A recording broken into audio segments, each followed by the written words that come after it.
Assalamualaikum semuanya, selamat malam. Kita coba buka open diskusi kita ya, debat terbuka untuk judul yang akan kita bahas. Ini dampak global perkembangan kecerdasan buatan AI. Jadi menurut gue ya serius deh, AI ini ya menurut gue nih enak banget nih buat kayak kerja sama atau buat bantuin kita gitu loh, kayak buat kerja atau buat bikin tugas. Kalau misalkan dari sisi bisnis nih, misalkan kita mau bikin logo usaha, kita tinggal bilang aja nih ke ChatGPT, mau buat logo kopi yang estetik atau gimana itu bisa langsung jadi. Gitu loh, kayak jadi hemat duit, hemat waktu, segala macam. Menurut lu gimana Bang Aldi? Iya, kalau menurut gua itu kita sebagai mahasiswa, pekerja maupun orang biasa pun itu juga dapat dampak positifnya ya dari ya seperti kayak misalkan editor, kita narasumber ataupun kayak kami nih sebagai mahasiswa itu dampak positifnya itu ada dalam dalam segi kita menggunakan aplikasi AI. Namun ya jangan terlalu pure 100% juga, tapi setidaknya dengan adanya EA, kami para mahasiswa, saya sendiri sebagai mahasiswa sangat membantu dalam dalam segi waktu, terus dalam ide ataupun gagasan. Misalkan kita lagi nggak punya inovasi nih, cuma kalau kita sampaikan ke EA atau promnya kita ketik, itu muncul tuh jadinya tuh apa stimulus kita tuh keluar, oh iya ini ada ide seperti ini jadi itu ya kreativitas kita juga dapat dibantu lah sama AI bang.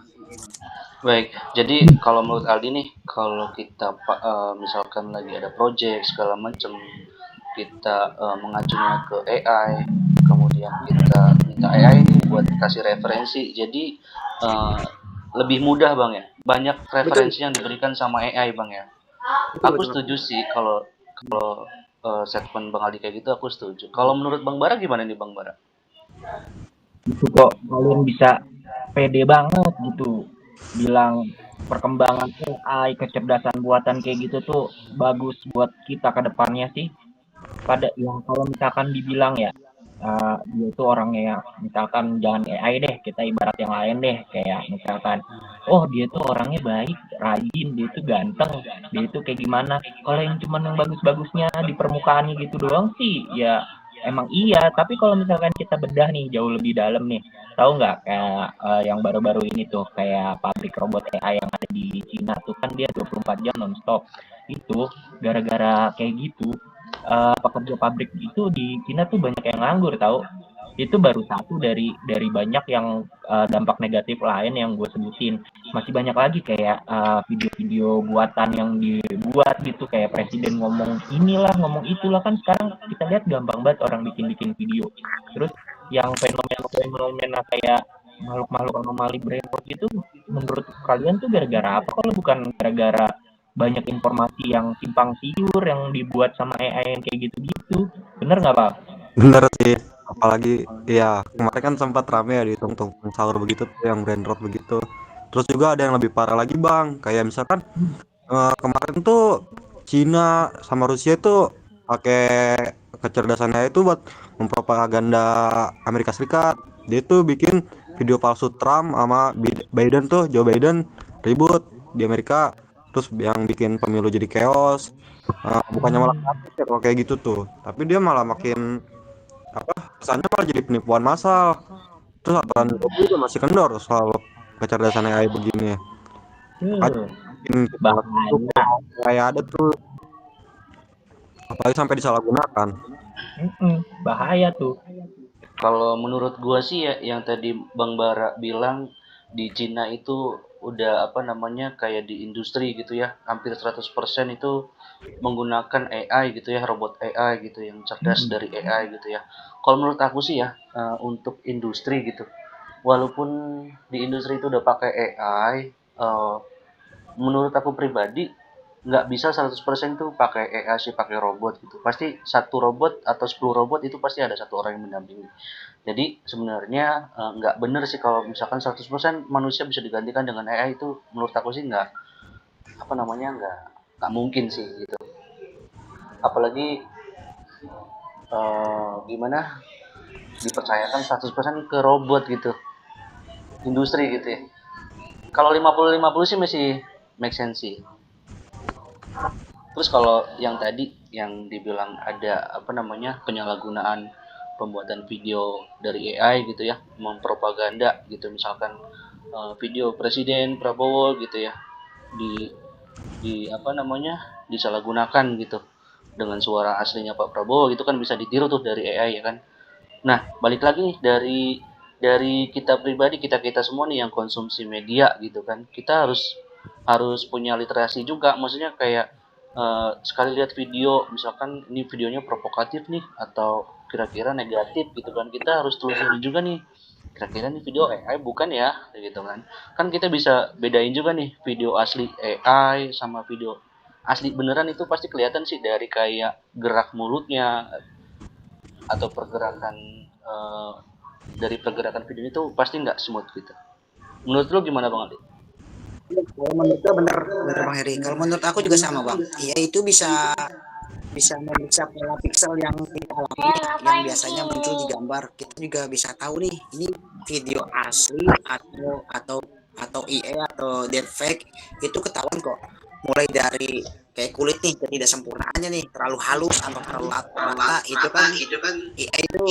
Nah habis itu kayak mata nih, kayak mata tidak simetris ya. Jadinya itu kan kalau manusia pada umumnya yang normal nih itu kan berapa kali kedip ya, tapi kan kalau AI kan dia agak sedikit lama ya. Saya tahu ya, kemarin saya pernah melihat videonya siapa, Ibu Sri Mulyani ya, yang Menteri Keuangan dulu sebelum ganti Purbaya, itu kan ada narasi yang menggiring opini yang tentang menjelekkan guru ya. Itu kan mulai dari kedipan mata itu udah ketahuan tuh. Kalau aku ngeliat videonya, kayaknya kedipan matanya enggak kayak bukan manusia pada umumnya, jadi jarang kedip. Terus lagi pula juga apa, bayangan cahaya di belakangnya kayaknya tidak konsisten. Cuma mungkin dari suaranya itu AI bisa meniru. Tapi balik lagi nih, untuk mendeteksinya semuanya ya itu AI juga bisa mendeteksi video asli atau palsu. Kamu tesnya mana? Ya gimana? Kalau pabrik robot AI 24 jam itu yang tadi gue bahas waktu pas di Cina, itu real adanya tuh.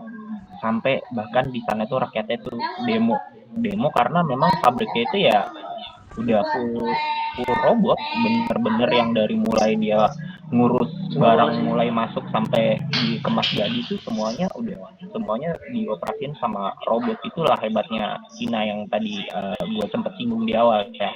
Terus terkait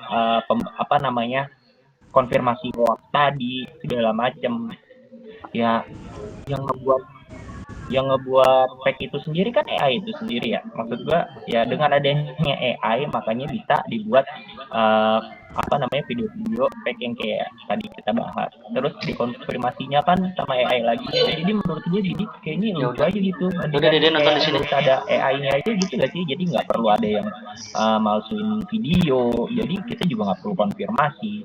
Itu baru beberapa hal ya. Terus juga kayak mungkin nanti bakal disinggung lebih banyak lagi sama Noval nih, karena dia orangnya kan paling ini banget nih masalah soal musik, seniman, dan yang terkait si AI ini suka ngecuri gambar atau style kayak gitu kan. Dia orangnya vokal banget di situ. Kalau gue paling lebih ke dia itu lebih ke AI ini kan dia udah ngerubah kita lah pola, kayak yang tadi Bang Her singgung di awal ya, kayak dia mempermudah kita ngebuat ini ngebuat itu, ya lebih menghalangin kita buat berpikir kreatif gak sih? Kayak misalkan AI itu kan sebenarnya template banget ya, kayak ide usaha yang apa segala macam itu pasti, walaupun memang mereka arahnya benar ya, tapi kreativitasnya ya udah terbatas di situ aja gitu. Prompt yang jadi orang tuh sekarang cuma mikirinnya promptnya yang tepat kayak gimana ya, bukannya mikirin gue mau buka usaha nih, kira-kira caranya gue harus punya apa gitu lah. Kalau kita cuma ngandelin yang template kayak gitu ya, jadi kayak cuma buat ajang pembenaran aja gitu menurut gue. Kayak lu nih kalau nggak tahu apa-apa, biasanya yang lu tanya kalau nggak dulu orang tua atau yang lebih berpengalaman kan, itu ngejaga yang namanya komunikasi atau etika kita sebagai makhluk sosial kan, yang notabene kita saling membutuhkan satu sama lain. Tapi dengan adanya AI sekarang gue lihat kebanyakan orang tuh lebih percaya sama AI, bahkan mereka tuh nggak segan-segan yang kayak misalkan kita kasih pertanyaan bentar ya, gue coba tanya dulu di AI, terus baru jawab sama dia template, dan dia seolah-olah punya, oh ini cakep nih, bener nih jawabannya kayak gitu. Udah, terus apa yang harus gue banggain dari dia gitu, dia apa poinnya gitu apa, sedangkan kalau nge-prompt kayak gitu semua orang pun kan bisa ya. Ya jadi mengurangi kreativitas lah, sama tingkat kritisnya tuh orang jadi takut gitu, kayak gue nih pengen menanggapi sesuatu hal, atau misalkan contohnya ya kayak kita nih mau menanggapi satu hal, kita harus make sure dulu nih, akhirnya kita gue takut salah, coba gue tanya kalau ini kan dia tahu segalanya nih, dia kan yang jawabannya udah pasti benar. Kalau misalkan kita tanya dia jawabannya apa, baru nanti kita kritisasinya atau kita komennya itu sesuai sama yang ada di promosi kayak tadi. Menurut gue enggak banget sih kayak gitu. Tapi ya itu tadi lah. Kalau musik, Pal, coba Pal, gimana Pal, jelasin deh Pal. Bener banget bang, gue nih paling pencinta musik banget kalau dibilang ya. Gue denger tuh kemarin ya, seniman lokal di Cina tuh ngadain protes tuh penggunaan AI yang menjemplak karya seni mereka, gambar-gambar mereka seperti itu. Mereka tuh dalam orasinya itu mengungkapkan bahwa ini merendahkan karya mereka yang mempersulit peluang seniman asli China atau asli lokal dari Cina itu bakal ditemukan sama klien-klien mereka, jadi tertutup begitulah akhirnya. Terus protes ini juga sempat saya baca itu terjadi di platform ArtStation yang merupakan komunitas seniman digital. Seniman ini meminta platform tersebut untuk menghapus karya ciptaan AI yang dipajang di halaman utama. Nah, alasan mereka tuh ya tadi bahwa AI itu bakal menciptakan karya yang mirip sama karya seniman asli. Akhirnya seniman asli itu sulit buat menemukan pasarnya, juga mereka nggak dapat pengakuan dari publik, nggak dapat kompensasi yang layak.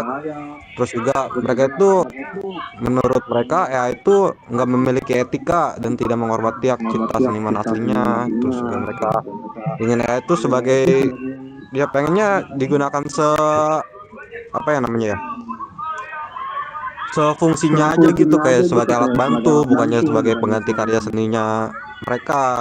Kalau begitu kan jatuhnya kan mereka eh, apa namanya ya? Iya, ya itu tadi yang gue bilang, kita hilang jadinya. Iya, jadinya malah mereka tuh menjiplak banget bang, kayak nggak ada kreativitasnya gitu. Ya apa? Pokoknya menggunakan AI itu juga harus bijak juga, potensinya gede banget. Intinya gini, AI itu cuma alat. Jadi buat musik oke, buat bantuan ide oke, tapi jangan sampai kamu jadi ketergantungan sampai kehilangan ciri khas di dalam musik tersebut. Ya itu juga bisa loh, bantu ngasih chord, progress, untuk bikin demo cepat, terus kayak ngerapiin mixing, tau gak sih, ngerapiin mixing dasar sama nyari vape baru kalau lagi buntu nih kita nih. Jadi tetap rasa dan karakter musisi itu gak bakal bisa bilang digantikan, cuma AI ngasih kerangkanya aja. Pokoknya hati-hati dulu deh kalau gue bilang deh. Tuh contohnya pabrik rokok tuh, mata tuh. Gue pengen masuk nih yang tadi yang disinggung Bang Bara ya, kayak di industri di Cina gitu ya yang menggunakan AI, sama tadi disinggung juga sama Bang Noval yang masalah di industri musik ya Bang. Menurut gue sih di sini yang harus lebih bermain adalah di regulasi pemerintahnya sih. Kayak misalkan di Indonesia nih, yang harus diketatkan itu di regulasi pemerintahnya gitu. Jadi kayak misalkan nih yang tadi di musik ya, kayak kekhawatiran seniman musik di Indonesia gitu ya dengan adanya AI gitu kan, kayak kita aja nih yang orang biasa dengan adanya AI kita bisa bikin lagu, bisa apa namanya bahkan satu album gitu ya, tanpa kita punya band gitu, tanpa kita punya vokalis kita udah bisa bikin lagu gitu ya. Tapi kan sebenarnya kalau kita dengerin gitu ya, itu udah jelas banget itu buatan AI gitu loh. Maksudnya yang berarti di sini yang harus diperhatikan adalah regulasi dari pemerintah itu sendiri sih. Pemerintah itu hadir atau enggak gitu. Kalau memang mau menyelamatkan musisi Indonesia, menurut saya di sini pemerintah harus hadir sih. Maksudnya harus duduk bareng dengan kayak para musisi atau dengan para buruh gitu ya, mencari solusi atau win-win solusi gitu loh. Regulasinya harus diterapkan. Penggunaan AI itu ada batasannya, misalkan dibatasi sampai mana gitu. Jadi jangan juga kita menutup mata nih, ada AI kita diam-diam aja nih, pemerintah kita diam-diam aja gitu, kayak pura-pura nggak tahu gitu loh. Jadi menurut aku sih gitu sih, kayak pemerintah itu harus hadir gitu, biar cari jalan tengahnya. Soalnya kalau kita menutup mata, kita nggak mau pakai AI, nanti kita juga jadi orang yang terbelakang juga gitu sama Iya, orang-orang gara-gara yang betul berani bang. menggunakan AI gitu loh. Gitu sih. Menurut aku Harusnya kan poinnya di situ, negara harus hadir gitu. Mungkin ada yang Kalau mau nambahin dari teman-teman. kalau aku kalau aku benar kata Bang Heri, kita sepakat ya Bang ya, kalau untuk untuk tahun ini kan digitalisasi ya yang semakin tahun semakin berkembang ya untuk teknologi ya. Soalnya kalau kita tidak menggunakan AI, balik lagi nanti bakal kita jadi kurang up to date, terus kayak kurang teknologi. ya kalau menurut gue pribadi sih sebenarnya ya harus balance tadi sih yang sebenarnya Bang Heri bilang. Cuman menurutku sampai detik ini sih lebih banyak dampak negatifnya ya, karena perkembangan perkembangan AI itu sendiri kan begitu cepat nih. Sementara menurutku pribadi nih, terutama di Indonesia ya, karena aku tinggal di Indonesia, itu perkembangan SDM-nya itu nggak secepat perkembangannya sih kecerdasan buatan atau AI ini. Jadi nggak usah dulu lah kita bicara bijak-bijak dalam menggunakan AI menurutku pribadi ya, karena dengan adanya AI ini yang dia seharusnya bisa mempermudah, malah jadi bisa menggantikan kita kayak yang kasusnya di Cina itu tadi. Menurutku sih itu sih. Gimana Pak? Iya bang, di Indonesia juga Kementerian Komunikasi dan Informatika tuh dia baru ngeluarin apa namanya surat edaran nomor 9 tahun 2003 tentang etika kecerdasan artifisial. Mereka tuh dalam isinya menekankan pentingnya menghormati hak cipta dan kekayaan intelektual dalam penggunaan AI. Berarti dari sini dari pemerintahnya juga belum bisa menanggulangi banget ya. Artinya nunggu kesadaran masyarakat banget, SDM-nya harus diperkuat begitu. Jadi kita nggak bisa bergantung sama AI dan nggak bisa juga menyalahkan AI. Tapi sorry nih gue mau masuk. Kalau menurut saya pribadi ya, dari pemerintah Indonesia sih menurut saya pribadi sudah mulai menerima sih kayak kecerdasan buatan AI. Contohnya nih kayak di sisi pertahanan gitu kan. Dari pemerintah Indonesia itu udah mulai ngelirik gitu, kayak misalkan nih kayak drone itu udah pakai AI. Kita udah pemerintah Indonesia itu kalau aku perhatiin ya di media-media mainstream gitu, itu Indonesia itu udah mulai ngelirik nih kayak drone atau serangan drone gitu yang menggunakan AI. Soalnya kalau misalnya kita uh, di pertahanan gitu, misalkan negara Cina gitu, dia udah contohnya ini deh, Rusia sama Ukraina itu dia perangnya tuh udah pakai drone gitu, udah pakai AI gitu. Ya, Masa Indonesia gitu, Indonesia perang nih misalkan sama misal contohnya negara A gitu ya, mereka udah pakai AI, kita masih pakai kapal perang atau enggak kita masih pakai tank gitu, dia cuma pakai drone gitu, pakai drone yang disematkan AI gitu kan. Kita udah kalah ratusan tentara, dia belum, dia cuma paling rusak drone-nya aja gitu. kalau kita menutup mata nggak mau pakai AI gitu ya, itu udah kacau sih menurut saya. Kayak dari pertahanan itu udah kacau, dari pertahanan cyber juga menurut saya kacau kalau nggak mau menerima AI gitu. Itu sih kalau dari sisi pertahanan, menurut aku Indonesia udah terbuka sih, udah mulai kayak mengadopsi, udah mau beli drone dari Prancis. Saya lihat beritanya tuh kayak udah ngelirik-lirik apa drone yang udah pakai AI itu dari Prancis. Indonesia udah minat. Ya Oh iya, mungkin betul. mungkin Yang drone tambang Indonesia itu ya bang ya, yang iya menggunakan AI. Betul betul. dari Ya, Turki itu Turki udah betul buat betul kan udah kayak melirik dari negara Prancis itu ya. betul. Tapi kan kalau kayak gitu jatuhnya kita eh, mau tanya dulu nih, di Indonesia tuh udah ada belum yang bisa bikin kayak gitu ya bang ya? Kalau misalkan belum ada nih, kalau kayak gitu kan Iya, jatuhnya kita tergantungan terus dong sama negara asing. Kita akhirnya betul. Betul. beli-beli. Ya, Jadi gini, itu dia jadi gini makanya Bang. tadi yang gue harus bilang di mana gitu harus balance di saat yang lain tuh memang mereka kecerdasan buatannya kepakai karena SDM mereka tuh bertumbuhnya tuh seiringnya tuh bareng gitu. Jadi AI itu jadi pendamping doang. Kalau di kita nih beda.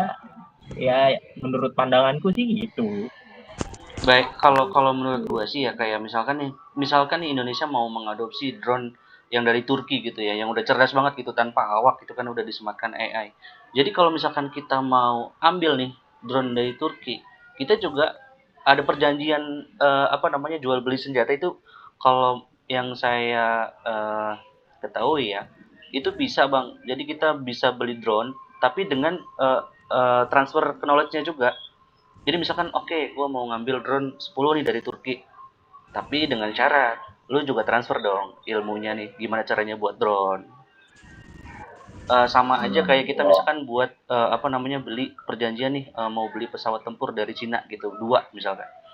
Tapi dengan syarat nih, gue mau beli dua, tapi transfer knowledge juga gitu maksudnya. Jadi nggak cuma beli pesawat doang, tapi gimana caranya kita bisa buat si drone itu sendiri atau pesawat tempur itu sendiri gitu. Mainan ya. Mungkin sih paling Oke, kalau dari aku statementnya udah cukup segitu. Mungkin dari Nova ada mau ditambahin. Kalau dari aku juga udah cukup deh. mungkin langsung kesimpulannya aja kali Bang. Kalau menurut saya pribadi kesimpulannya ya kalau menurut saya AI itu memang ngebantu banget buat kita. Kita juga nggak bisa tutup mata, nggak mau pakai AI segala macam. Terbukti dengan dari langkah-langkah yang diambil atau kebijakan yang diambil sama pemerintah Indonesia itu yang aku baca itu udah terbuka dengan AI. Itu sih kalau menurut aku. Ditambahin Bang Aldi, boleh kesimpulannya Bang? Siap bang. Juga tadi udah mau menyimpulkan juga nih karena di Indonesia kita juga udah banyak kok untuk menggunakan AI untuk seperti kayak buat pertahanan di patroli laut perbatasan sama pemetaan bencana tuh, apalagi tim SAR kan dia juga harus menggunakan AI ya untuk korban yang saat ini tuh yang susah atau susah dicari itu dengan menggunakan drone AI itu bisa ngedeteksi ya manusia itu bisa dari darahnya ataupun dari hawa panas di dalam kulit itu. Oh iya Bang, mau nambahin juga, itu bener yang tadi bilang bencana alam ya.